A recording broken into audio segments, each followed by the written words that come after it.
Friends, welcome to today's session. Now we are going to discuss two things here. Number one, we will look into the reasons why our stress has increased during this particular time of pandemic, wherein we are into social isolation or social distancing.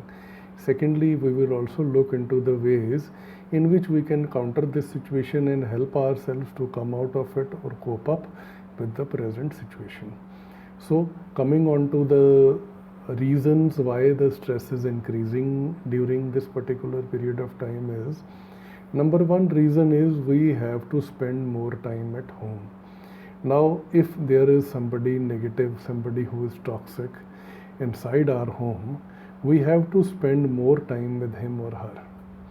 So, spending more time means more interactions, and more interactions with such people can be problematic because it is their bent of mind. They cannot think positively.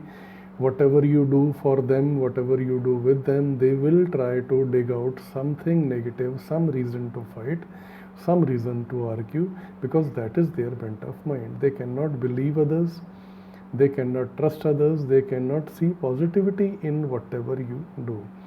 Second reason is that for most of us, we have so much of uncertainty regarding our jobs, regarding our financial security, regarding our business.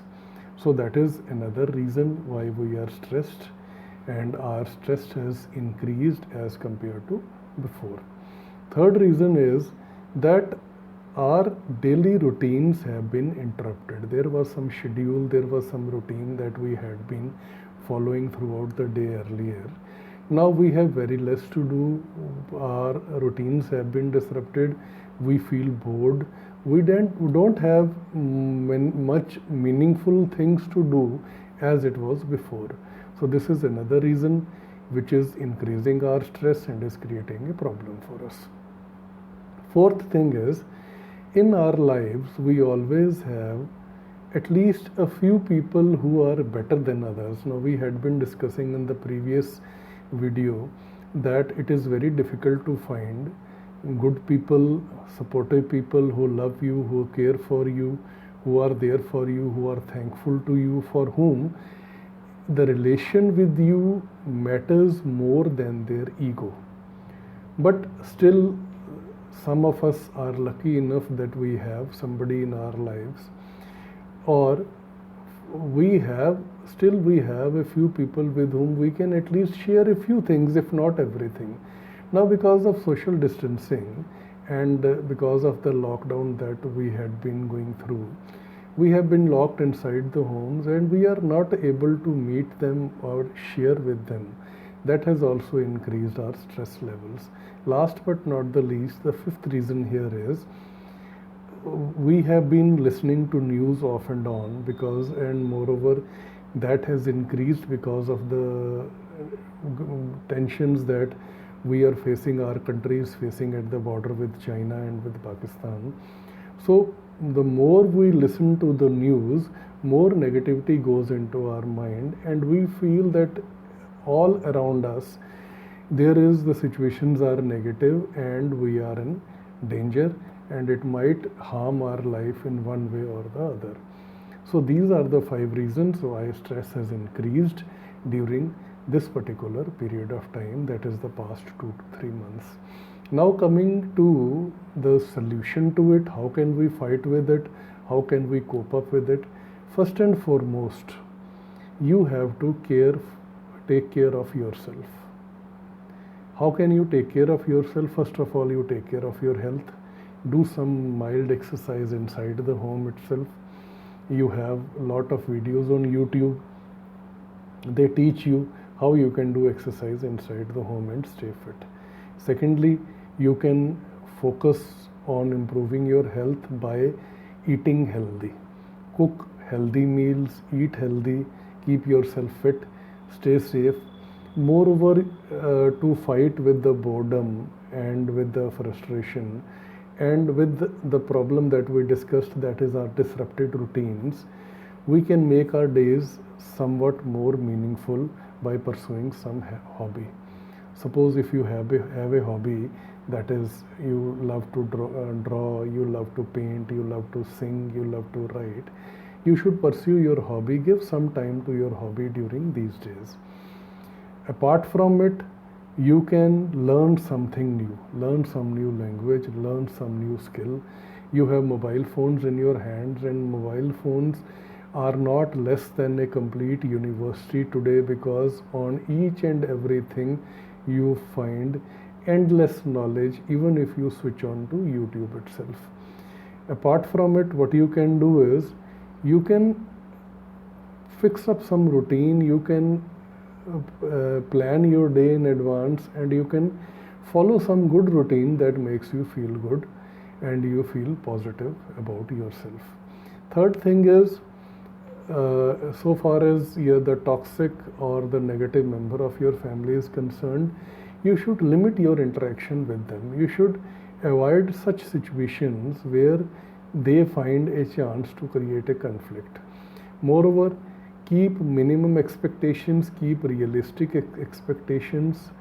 Expect only that much what that particular member is capable of delivering. If you expect more, ultimately you will end up hurting your own self, and that will increase the stress and frustration for you. Next, what you can do is you can feed your mind with positive mental diet. Positive mental diet means positive thoughts. Avoid listening to news. Even if you have to listen to news, you should listen only for 5 minutes in the morning or maybe 5 minutes in the evening.